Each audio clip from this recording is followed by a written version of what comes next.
여러분 안녕하십니까? 사주 상담사 장세진입니다.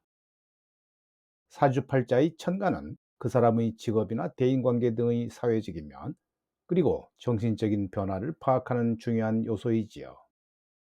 이 천간의 변화에서 가장 큰 영향을 미치는 것이 천간의 합이라고 할 수 있는데요.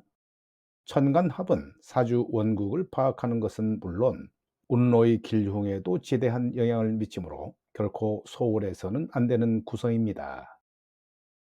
오늘의 영상은 새로운 일을 시작하기 좋은 운을 알아본 후 좋은 남자 만나기에 대해서 살펴보겠습니다.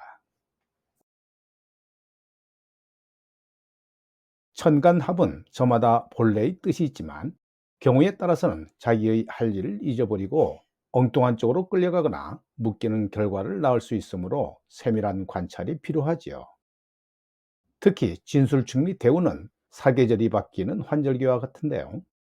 도로를 운행할 때를 비유한다면 인터체인지를 도는 것과 같이 인생의 대변화를 가져오는 경우가 많은데요. 결혼이나 이혼 또는 직업 변동이나 신상 문제에 커다란 변화가 생길 수 있습니다. 한편 전목대운에는 거의 모든 사주에서 재앙이 생기거나 주로 불리하다고 판단하는 경우가 많은데요. 결코 그렇게 볼 것만은 아닙니다. 앞으로 오는 운이 기운이라면 직장인은 승진 또는 영전의 기회가 주어지고, 사업가는 창업이나 사업 확장을 비롯해서 이권 취득을 하는 등 미래가 희망적인 행운이 따를 것입니다. 그러나 대운이 교체되는 시기에는 아무리 좋은 운이라 할지라도 항상 변화가 많은 것이고 예측하기 힘든 일들이 많이 벌어지는 때인데요. 세밀한 추론을 해야 하고 사주 주인공은 항상 근신하는 자세로 임해야 할 것입니다. 아울러 대운을 추론할 때 꼭 눈여겨보아야 할 곳은 다섯 번째 대운 천간이지요. 이 시기는 누구나 사주 원국의 월간과 합이 되는데요. 이를 합기 대운이라 합니다. 대개 인생의 가장 중요한 4, 50대에 해당하는데요. 이 운에는 많은 변화가 일어나지요. 합하여 변화하는 오행의 기준에 따라 천차만별의 변화가 생기게 되는데요. 자세하게 살펴볼 필요가 있습니다. 천간이 합의되는 대운은 주로 직장이나 사업 등 사회적이고 외부적인 일에 변화가 일어나므로 간명에 적극적으로 활용하시기 바랍니다. 천간합이 이루어지는 대운에는 직업 등의 사회적인 면에서 변화가 나타나기 쉽지요. 그러니 이런 대운의 변화기에 상담하는 고객은 새로운 일을 시작할 확률이 높습니다. 일주가 용신이 아닌 다른 십신과 합을 하는 것은 본인의 일을 망각하고 다른 데 신경을 쓰는 것이므로 적천수에서는 좋지 않다고 알려주고 있는데요. 일주가 용신과 합을 해도 용신 외에 다른 것은 돌보지 않는 것이므로 부작용이 있다고 하는 명리학자도 있지요. 전목대운이면서 일주와 합을 하거나 전목대운에 이어서 일주와 합을 하는 대운이 오면 변화 변동이 일어날 확률이 높아집니다.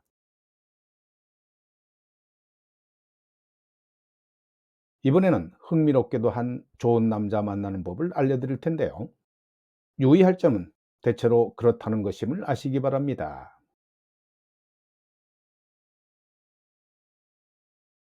식상은 내가 생하는 구조이므로 일지가 식상인 남편은 아내를 딸처럼 귀여워하고 예뻐하며 분위기도 만들 줄 아는 남편이 되고, 남편 또한 아내에 대해서 불만이 없을 것입니다. 일지 정제는 정석대로 아내가 배우자궁에 들어있어 전형적인 애처가이므로 일지 식상과 더불어 궁합이나 여자의 성격적 결합만 없다면 말썽 없이 잘 살 수 있는 구조입니다. 비겁은 나와 같은 오행이라서 아내를 대등하게 대우하며 군림하려 하지 않을 것이므로 여자 입장에서는 남편이 분위기가 없어서 그렇지 다른 문제는 없을 듯합니다.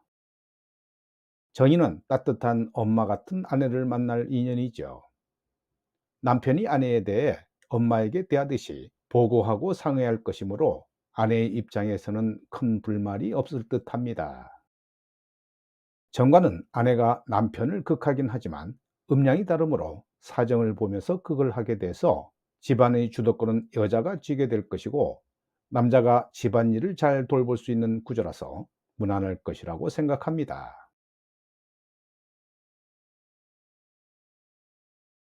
일지평가는 바람피기 십상이죠.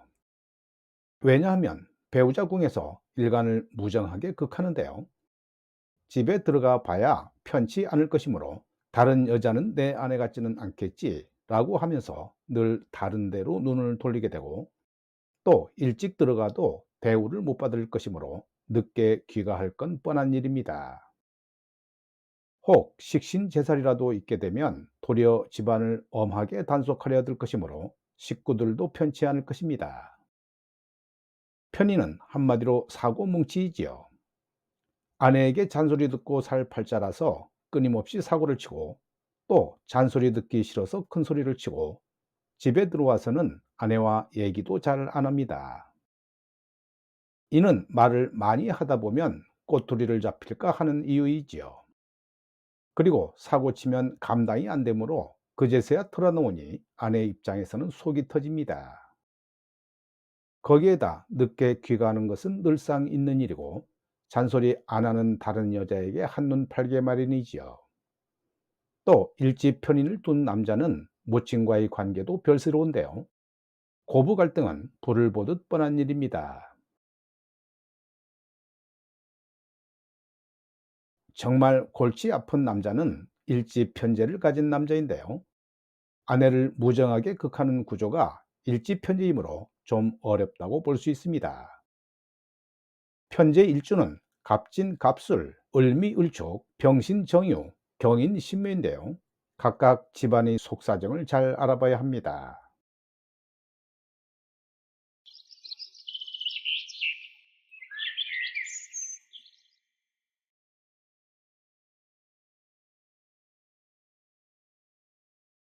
이 명조는 해월에 태어난 계유일주 남매인데요. 해월이라 기본적으로 조후가 되는 화토가 있어주면 좋은데, 화재성은 인목 속에 병화로 자리 잡고 있습니다. 연월간에 식상이 강하게 드러나 있지요. 특히 상관이 강하면 정관을 극하기 때문에 불법이나 위법적인 일에 쉽게 노출되기 쉬운데요. 상관을 달래줄 인성이 투출되지 않아 상관의 성질이 그대로 드러나게 됩니다. 만일 여명이라면 이렇게 식신상관이 천간에 투출하고 겁재까지 있으면 결혼이나 부부관계에 상당한 부담이 될 수 있지만, 남명에서는 불법이나 위법적인 행위, 관을 무시하는 행위 자체에 노출이 되기 쉽고, 직장에서의 상명하복을 받는 조직 문화에는 적응하기 어렵다고 봅니다. 이렇게 식상이 발달하게 되면 교육과 관련된 일, 프리랜서, 예체능 등과 관련된 일이 좋은데요. 이 사주는 연월지 인해합이 있어 관을 가지고 오랫동안 써먹기에는 어려움이 있다고 봅니다. 특히 무인대운은 정관대운인데요. 상관 경관되어 흉한데다 상관이 편인을 만나게 되면 좋지 않은 일로 관공서 출입이 있을 수도 있습니다. 무인대운이 왔을 때 일간과 합을 하는 것으로 볼 수도 있지만, 일간은 특정한 조건이 갖춰지지 않으면 웬만해선 합을 하지 않습니다. 이 명주는 아마도 무인대운부터 조직 생활을 하기에는 좀 어려움이 있을 것으로 보입니다. 오늘 영상은 여기까지입니다. 여러분 대단히 감사합니다.